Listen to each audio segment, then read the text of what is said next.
về Long An quê em ruộng lúa ngàn, bờ tre ru mát thấp thoáng trắng những cánh con.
Lúa chính và lúa xanh dạo mặt cười, hai màu tương phản. Cái kia là 3 vụ, cũng này có 2 vụ. Vụ mà cái vụ sau là lúa Tây Nguyên, lúa mùa, lúa vàng ngà, không truyền thống Tây Nguyên.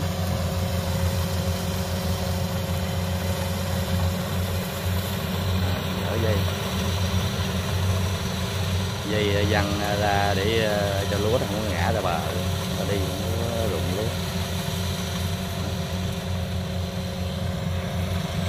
Cái anh trước nên gỡ dây,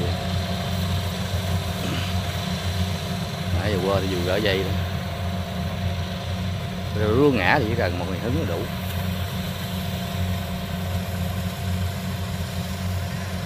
Gỡ dây.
máy nó giật.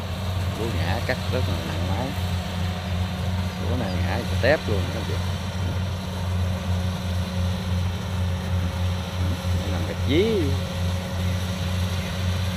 Hồi xưa cắt tay mình lấy liền cắt, móc từng bụi.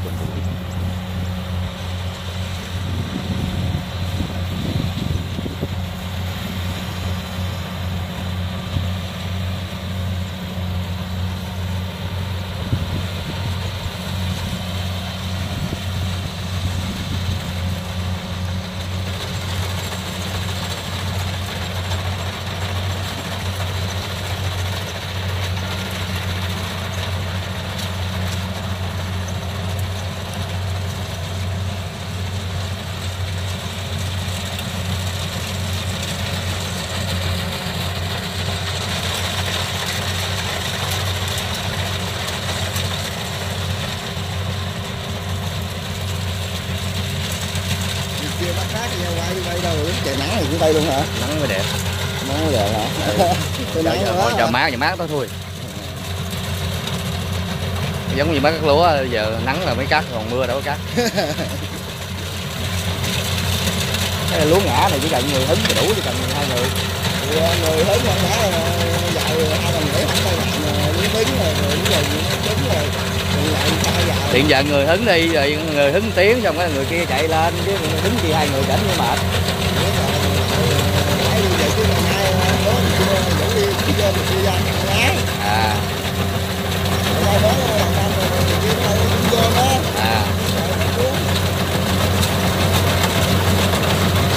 Mấy cái đám này nay có cắt lên. Đi hậu tầm nữa rồi.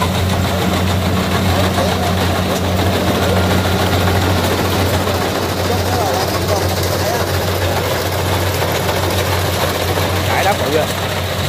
Có năm cải đá bự á.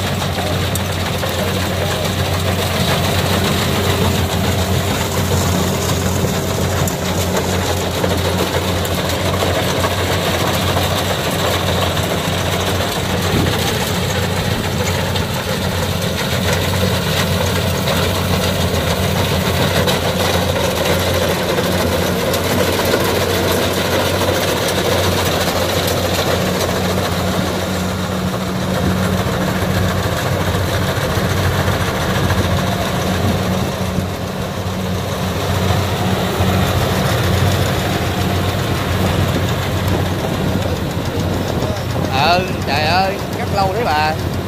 Cứ ngã cắt lâu mà người ta cái thằng kia nó điên làm sao tự nhiên ngồi ở phía sau đó.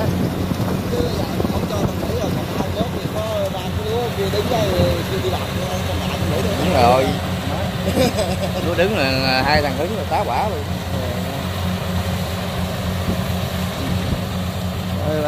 Quá giờ cắt đồ lúa Tài Nguyên không chứ lúa kia tới cả tháng nữa mới có.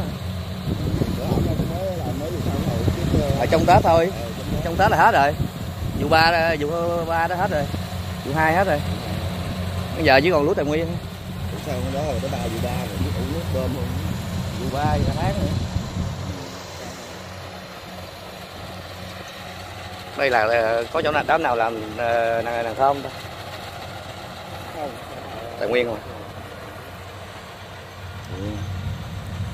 Làm cắt cái này. Thơm mà nó với điện dưới kia á. Với tầng chạch trà đào đó. Đó, ở dưới đó thì cái đó nhiều. Ở một có không?